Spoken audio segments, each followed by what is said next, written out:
अरण्यकांड 52वां सर्ग। रावण द्वारा सीता का अपहरण। रावण के द्वारा मारे गए गृध्र राज की ओर देखकर चंद्रमुखी सीता अत्यंत दुखी होकर विलाप करने लगी। मनुष्य को सुख दुख की प्राप्ति के सूचक लक्षण स्वप्न, पक्षियों के स्वर तथा उनके दाएं बाएं दर्शन आदि शुभाशुभ निमित्त अवश्य दिखाई देते हैं। ककुस्त्य कुलभूषण श्री राम मेरे अपहरण की सूचना देने के लिए निश्चय ही ये मृग और पक्षी अशुभ सूचक मार्ग से दौड़ रहे हैं, परंतु उनके द्वारा सूचित होने पर भी अपने इस महान संकट को अवश्य ही आप नहीं जानते हैं, क्योंकि जानने पर आप इसकी उपेक्षा नहीं कर सकते थे। हा राम, मेरा कैसा भाग्य है कि जो कृपा करके मुझे बचाने के लिए यहाँ आए थे वे पक्षी प्रवर जटायु इस निशाचर द्वारा मारे जाकर पृथ्वी पर पड़े हैं। हे राम, हे लक्ष्मण, अब आप ही दोनों मेरी रक्षा करें। यह कहकर अत्यंत डरी हुई सुंदरी सीता इस प्रकार क्रंदन करने लगी जिससे निकटवर्ती देवता और मनुष्य सुन सके। उनके पुष्पहार और आभूषण मसलकर छिन्न भिन्न हो गए थे। वे अनाथ की भांति विलाप कर रही थी। उसी अवस्था में राक्षस राज रावण विदेह कुमारी सीता की ओर दौड़ा। वे लिपटी हुई लता की भांति बड़े बड़े वृक्षों से लिपट जाती और बारंबार कहती, मुझे इस संकट से छुड़ाओ। इतने में ही वह निशाचर राज उनके पास जा पहुंचा। वन में श्री राम से रहित होकर सीता को राम राम की रट लगाती देख उस काल के समान विकराल राक्षस ने अपने ही विनाश के लिए उनके केश पकड़ लिए। सीता का इस प्रकार तिरस्कार होने पर समस्त चराचर जगत मर्यादा रहित तथा अंधकार से आच्छन्न सा हो गया। वहां वायु की गति रुक गई और सूर्य की भी प्रभा फीकी पड़ गई। श्रीमान पितामह ब्रह्मा जी दिव्य दृष्टि से विदेह नंदिनी का वह राक्षस के द्वारा केशाकर्षण रूप अपमान देखकर बोले, बस अब कार्य सिद्ध हो गया। सीता के केशों का खींचा जाना देखकर दंडकारण्य में निवास करने वाले वे सब महर्षि मन ही मन व्यतीत हो उठे। साथ ही अकस्मात रावण का विनाश निकट आया जान उनको बड़ा हर्ष हुआ। बेचारी सीता हा राम कहकर रो रही थी, लक्ष्मण को भी पुकार रही थी। उसी अवस्था में राक्षसों का राजा रावण उन्हें लेकर आकाश मार्ग से चल दिया। तपाए हुए सोने के आभूषणों से उनका सारा अंग विभूषित था। वे पीले रंग की रेशमी साड़ी पहनी हुई थी। अतः उस समय राजकुमारी सीता सुदाम पर्वत से प्रकट हुई विद्युत के समान प्रकाशित हो रही थी। उनके फहराते हुए पीले वस्त्र से उपलक्षित रावण दावानल से उद्भासित होने वाले पर्वत के समान अधिक शोभा पाने लगा। उन परम कल्याणी विदेह कुमारी के अंगों में जो कमल पुष्प थे उनके किंचित अरुण और सुगंधित दल बिखर बिखर कर रावण पर गिरने लगे। आकाश में उड़ता हुआ उनका सुवर्ण के समान कांतिमान रेशमी पीतांबर संध्या काल में सूर्य की किरणों से रंगे हुए ताम्र वर्ण के मेघ खंडों की भांति शोभा पाता था। आकाश में रावण के अंक में स्थित सीता का निर्मल मुख श्री राम के बिना नाल रहित कमल की भांति शोभित नहीं होता था। सुंदर ललाट और मनोहर केशों से युक्त कमल के भीतरी भाग के समान कांतिमान, चेचक आदि के दाग से रहित श्वेत निर्मल और दीप्तिमान दांतों से अलंकृत तथा सुंदर नेत्रों से सुशोभित सीता का मुख आकाश में रावण के अंक में ऐसा जान पड़ता था मानो मेघों की काली घटा का भेदन करके चंद्रमा उदित हुआ है। चंद्रमा के समान प्यारा दिखाई देने वाला सीता का वह सुंदर मुख तुरंत का रोया हुआ था। उनके आंसू पोंछ दिए गए थे। उनकी घूसट नासिका, उनकी सुगढ़ नासिका तथा तांबे जैसे लाल लाल मनोहर ओठ थे। आकाश में वह अपनी सुनहरी प्रभा बिखेर रहा था तथा राक्षस राज के वेग पूर्वक चलने से उनमें कंपन हो रहा था।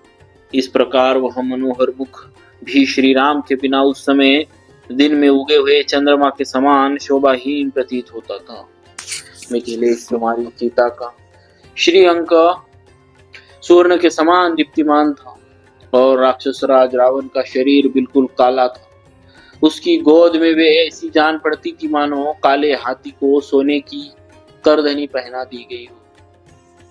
कमल के केसर की भांति पीली एवं सुनहरी कांति वाली जनक कुमारी सीता तपे हुए सोने के आभूषण धारण किए रावण की पीठ पर वैसी शोभा पा रही थी जैसे मेघ माला का आश्रय लेकर बिजली चमक रही हो।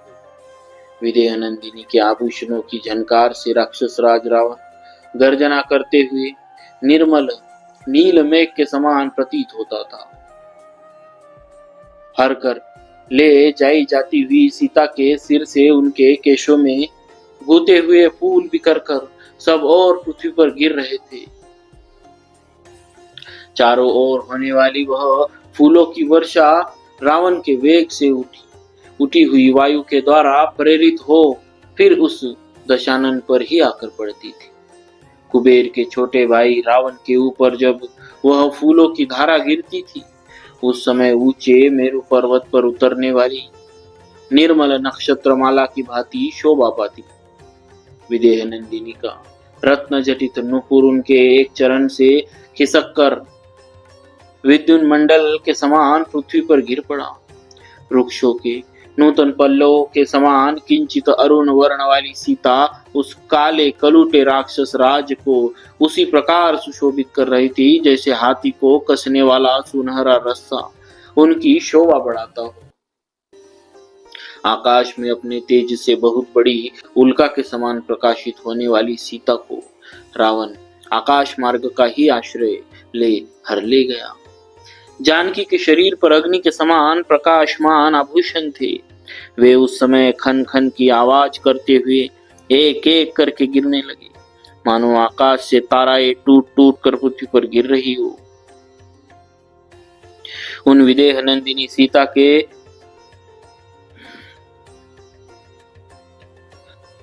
रावण के वेग से उत्पन्न हुई उत्पात सूचित वायु के झरोके से हिलते हुए वृक्षों पर नाना प्रकार के पक्षी कोलाहल कर रहे थे।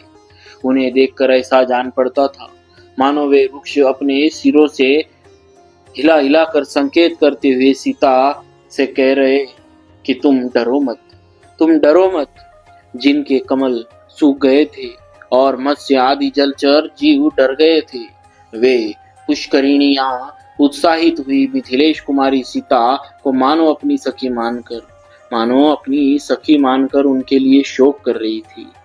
उस सीताहरण के समय रावण पर रोष सा करके सिंह व्याघ्र मृग और पक्षी सब ओर से सीता की परछाई का अनुसरण करते हुए दौड़ रहे थे।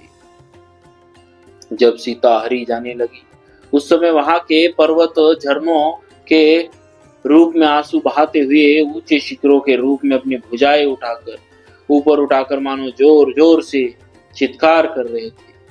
सीता का हरण होता देख श्रीमान सूर्यदेव दुखी हो गए। उनकी प्रभा नष्ट सी हो गई तथा उनका मुखमंडल पीला पड़ गया। हाय हाय, जब श्री रामचंद्र जी की धर्म पत्नी विदेह नंदिनी सीता को रावण हर लिए जा रहा है तब यही कहना पड़ता है कि संसार में धर्म नहीं, सत्य भी कहाँ है। सरलता और दया का भी सर्वथा लोप हो गया। इस प्रकार वहां झुंड के झुंड एकत्र हो सब प्राणी विलाप कर रहे थे। मृगों के बच्चे भयभीत हो दीन मुख से रो रहे थे। श्री राम को जोर जोर से पुकारती और वैसे भारी दुख में पड़ी हुई सीता को अपनी विलक्षण आंखों से बारंबार देखकर भय के मारे वन देवताओं के अंग थर थर कांपने लगे। विदेह नंदिनी मधुर स्वर में हा राम हा लक्ष्मण की पुकार करती हुई बारंबार भूतल की ओर देख रही थी। उनके केश खुलकर सब ओर फैल गए थे और ललाट की बेंदी मिट गई। वैसी अवस्था में दशग्रीव रावण अपनी ही विलास के लिए मनस्विनी सीता को लिए जा रहा था।